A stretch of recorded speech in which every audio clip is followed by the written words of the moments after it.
महाराणा प्रताप संस्थान के online classes session में आपका एक बार पुनः स्वागत है। पिछली क्लास में हमने बीज की जो अंकुरण क्षमता होती है उसकी परिपक्वता के आधार पर क्या होती है उसके बारे में हमने पढ़ा था, उसके बारे में अध्ययन किया था। इसमें कुछ भी डाउट वगैरह हो तो आप पूछ लिया करो। मेरे पास डाउट आते नहीं है, मैं आपको एक बार फिर से बोल रहा हूँ कि अगर आप पढ़ रहे हो तो 100% उसमें डाउट होंगे, क्योंकि जिस प्रकार से आप क्लास में पूछते हो कि सर इसका क्या होता है, इसका क्या होता है, तो तब तो डाउट होते हैं। लेकिन अभी तक मैंने इतनी क्लासें ली है लेकिन आपने अभी तक कुछ डाउट नहीं बोले हैं, इसका मतलब कि आप पढ़ते नहीं हो। और अगर आप वीडियो लेके बैठते हो तो आपको समझ में नहीं आ रहा है। जो भी हो क्लियर बताओ तो आगे हम बढ़ेंगे, वरना ऐसे चलेगा तो फिर मजा नहीं आएगा, क्योंकि ताली दोनों हाथ से बजती है। इसलिए ध्यान रखा करो, पढ़ो, पढ़ोगे तो समझ में आएगा, समझ में आएगा तभी उसमें कुछ ना कुछ डाउट निकलेंगे। लेकिन आप पढ़ते ही नहीं हो, फिर यहाँ पे ये वीडियो बनाने से क्या मतलब है।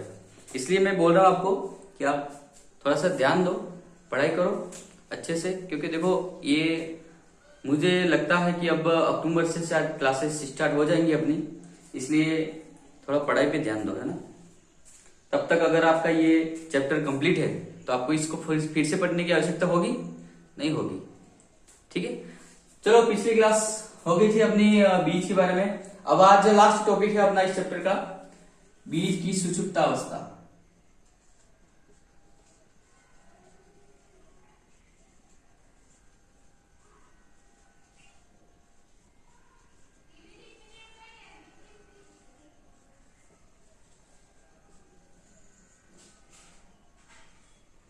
बीज की सुषुप्ता अवस्था। सुषुप्ता अवस्था का मतलब क्या होता है, मैं सामान्य भाषा में आपको बताता हूं। आप सबने बेर खाए होंगे, बेर, ठीक है। वो जंगली बेर नहीं आते छोटे छोटे, वो खाए होंगे आपने, बड़े भी खाए होंगे, लेकिन मैं आपको छोटे वाले बीजों से ज्यादा समझ में आएगा आपको।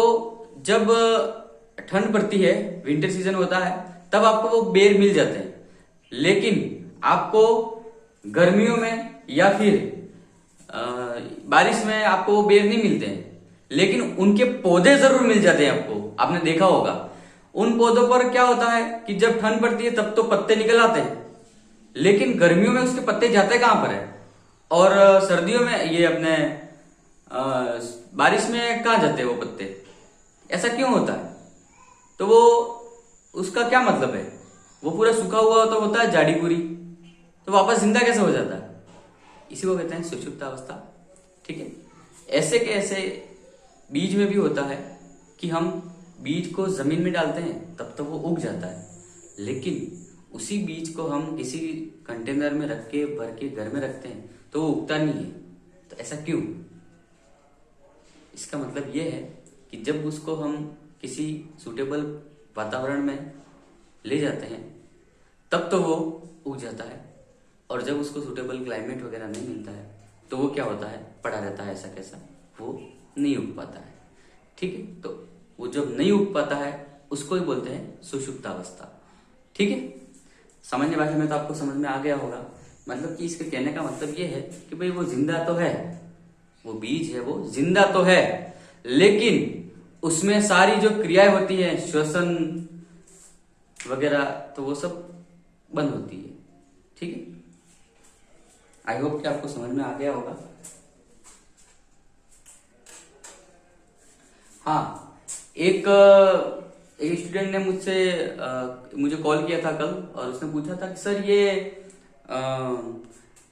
ये जो आटा होता है उसके बाद में एक सूजी होती है, गेहूं की बात कर रहा हूं मैं। एक तो गेहूं का आटा होता है, एक गेहूं की सूजी होती है, और एक मैदा होता है। तो ये तीनों में डिफरेंस क्या है उसके बारे में मेरे को पूछा था, तो मैं आपको ये थोड़ा सा बता देता हूं। देखो, जैसे कि ये एक गेहूं का बीज है, ठीक है। अब ये क्या होता है कि इसके 3 भाग होते हैं। ये थोड़ा सा जनरल नॉलेज के लिए बता रहा हूं, आपके फ्यूचर में भी काम आएगा वैसे। इसके 3 भाग होते हैं। एक तो यहां पर होता है एम्ब्रियो, ठीक है, और एक ये वाला भाग, और एक इसके ऊपर ये कवर होता है, कवर, ये इसके ऊपर एक कवर होता है। इसके 3 भाग हो गए, एक तो ये भ्रूण हो गया, एक ये हो गया और एक ये कवर हो गया। आया समझ में? ये तो भ्रूण हो गया, ये बीच में जो सफेद सफेद जो होता है वो, उसके बाद में एक ये कवर हो गया जो ब्राउन कलर का होता है, ये गेहूं का बीज है। ठीक है, अब क्या होता है, इसमें से अगर इस पूरे को साथ में पीस दिया जाए, मतलब उस सबका आटा बना दिया जाए, तो वो तो है गेहूं का आटा। ठीक है, और इस भ्रूण को और इस कवर को अलग कर दिया जाए तो ये 2 नंबर का जो है वो बन जाएगा मैदा। ठीक है, भ्रूण को और इसको अलग कर दिया जाए तो बीज का ये जो बचेगा वो हो गया मैदा, और ये जो भ्रूण है उसको ही अगर पीसा जाए तो वो हो जाएगी सूजी या रवा। ठीक है, आगे समझ में? देखो, कुल मिला के बात भी है कि अगर पूरे गेहूं को एक साथ में पीस दिया जाए, कुछ अलग नहीं किया जाए, तो वो तो हो जाएगा आटा। इसके बाद में भ्रूण को और कवर को अलग कर दिया जाए, मतलब इस भित्ति को अलग कर दिया जाए, तो वो बन गया मैदा, और सूजी और रवा जो है वो भ्रूण से बनता है। ठीक है, ये थोड़ा सा जनरल नॉलेज के लिए था।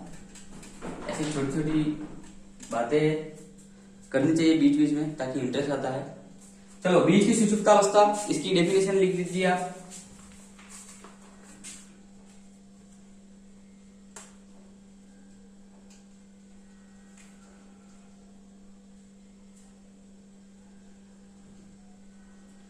बीज की सुषुप्तावस्था, इसको प्रसुप्ति काल भी बोलते हैं।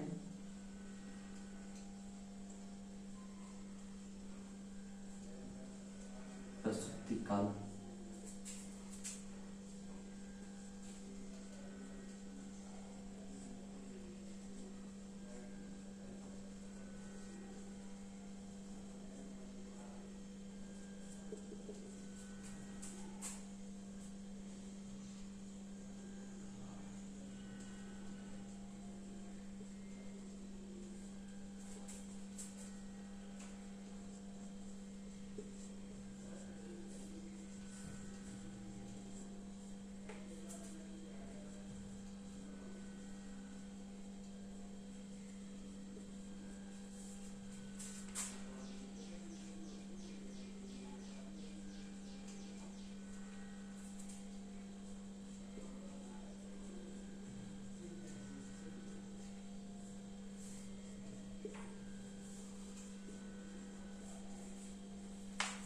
देखो,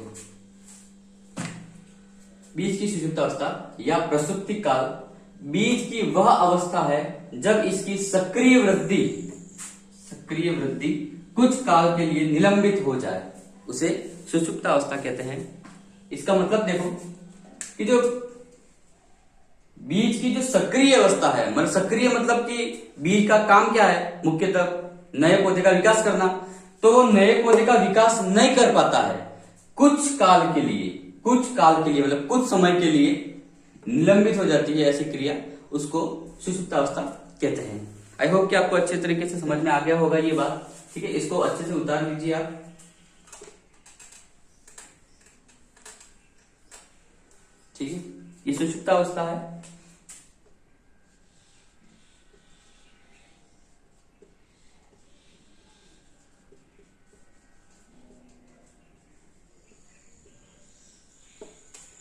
बीज की सुषुप्तावस्था को भंग कैसे करें? ठीक है, तो ये मैं आपको सामान्यतः बता देता हूं कि इसको बीज की सुषुप्तावस्था को भंग कैसे किया जाता है।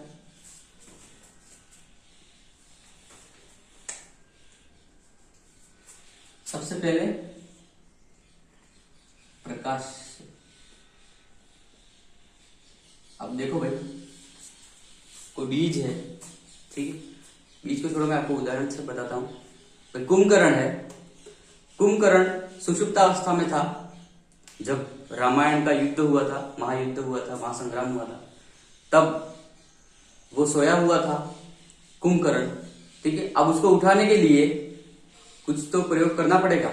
ठीक है, तो बहुत सारे प्रयोग किए गए। वैसे ही अपना बीज है वो सोया हुआ है, उसको उठाने के लिए कुछ तो प्रयत्न करने पड़ेंगे। तो वो प्रयत्न क्या है उसके बारे में हम पढ़ रहे हैं यहाँ पर।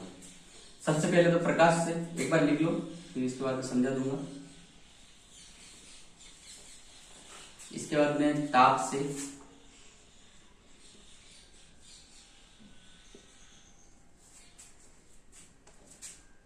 अब इसमें देखना, इसमें 3 पार्ट है।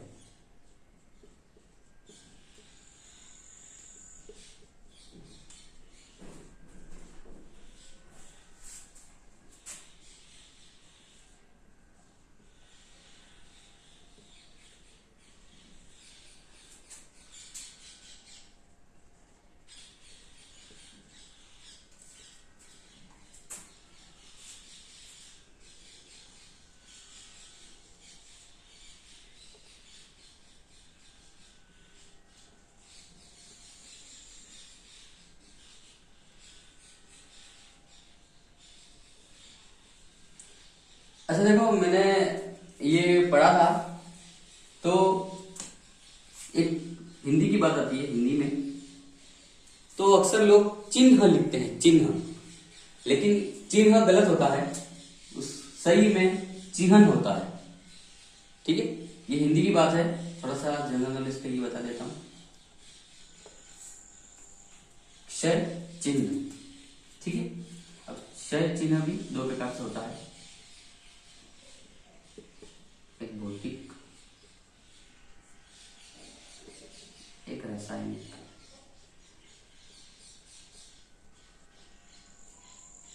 अच्छा, मैं हिंदी पे ज्यादा फोकस क्यों करता हूँ, ये भी ध्यान रख लेना कि अपने जो 12th के बाद में जो फर्स्ट एग्रीकल्चर का एग्जाम है वो एग्रीकल्चर सुपरवाइजर का होता है। तो एग्रीकल्चर सुपरवाइजर में क्या होता है कि जब हिंदी आती है तब उसमें 20 नंबर की हिंदी आती है। जब अपने 100 नंबर का पेपर होता है उसमें से 20 नंबर की 100 क्वेश्चन आते हैं, उसमें से 20 क्वेश्चन आते हैं वो हिंदी के आते हैं। इसलिए हमेशा हिंदी पे ज्यादा फोकस करना आप लोग, क्योंकि देखो इंग्लिश भी आएगी आगे जाके, लेकिन वो इंग्लिश बीएससी में पढ़ने के लिए बस उसमें एक चैप्टर आएगा, ठीक है। लेकिन हिंदी है वो आपके AAO में भी आएगी, एग्रीकल्चर सुपरवाइजर में भी आएगी, और जब अपने AO के एग्जाम देंगे उसमें भी हिंदी आती है। तो हिंदी पे फोकस ज्यादा करना, ठीक है। तो इंग्लिश मीडियम के स्टूडेंट्स होते हैं उनको थोड़ी दिक्कत आती है, लेकिन इसका मतलब ये नहीं कि वो नहीं कर पाएंगे, वो कर पाएंगे, ठीक है। हिंदी सामान्यतः आती है। तो चलो इसके बारे में देख लेते हैं अपन। ये 3 है, तो बीज की सुषुप्तावस्था को भंग कैसे करें। भंग क्या होता है कि मतलब कि कुंभकर्ण सोया है उसको उठाना, वैसे ही बीज जब भी सोया है उसको उठाना। तो प्रकाश से, जब बीज होता है उसको धूप में रखते हैं। तो धूप में क्यों रखते हैं पता है, बोने से पहले उसको किसान क्या करते हैं, धूप में रखते हैं। तो ऐसा क्यों करते हैं, ताकि वो उस पर प्रकाश पड़े और वो बीज उग जाए, ठीक है। हमको भी पता, आप रात को सोए हो और सुबह में अगर धूप आकर आंखों पे लगती है तो हम कैसे हो जाते हैं, ठीक है। इसी प्रकार से बीज में भी ऐसा होता है, उसकी आगे तो नहीं होती है, लेकिन एक्चुअली क्या होता है उसके भ्रूण पर, जैसे ही तो भ्रूण होता है नाजुक होता है, भ्रूण पर ज्यादा प्रकाश पड़ता है तब वो क्या होता है, वो मतलब कि सोया हुआ होता है तो उठ जाता है, सुषुप्तावस्था हो जाती है। ताप से, तापीय एकांतरण, शीतन और उच्च ताप, इसमें 3 पार्ट है अलग अलग। तापीय एकांतरण मतलब कि उसको किसी निश्चित ताप पर ले जाकर उसको उठाया जाता है, उसको तापीय एकांतरण कहते हैं। शीतन, शीतन मतलब कि उसको बिल्कुल ठंडा कर दिया, फ्रीज में रख दिया, तो फिर तो भी वो उठ जाएगा, ठीक है। उच्च ताप मतलब कि उसको बहुत ही ज्यादा गर्म जगह पर ले गए तो भी वो उड़ जाएगा, सुषुप्तावस्था भंग हो जाएगी, ठीक है।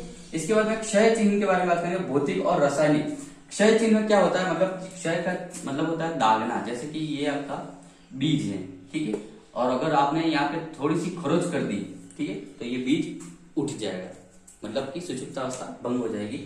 ये तो भौतिक हो गया, लेकिन भौतिक से क्या होता है, बीज ज्यादातर खराब हो जाते हैं, इसलिए हम रसायनों का प्रयोग करते हैं।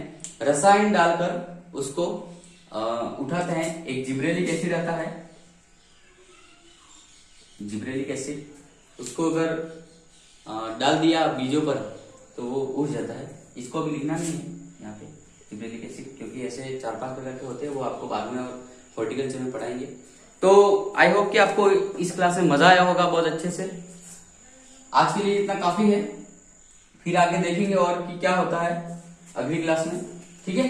लेकिन मुझे ये बात समझ में नहीं आई कि आपने अभी तक कुछ भी डाउट पूछे क्यों नहीं है। देखो यार, डाउट नहीं पूछोगे तो मुझे ऐसा लगता है कि आप लोग पढ़ नहीं रहे हो। ठीक है, कुछ ना कुछ थोड़ा बहुत पूछा करो। आप पूछोगे, मैं जवाब दूंगा तो मुझे और भी अच्छा लगेगा, है ना। Thank you very much.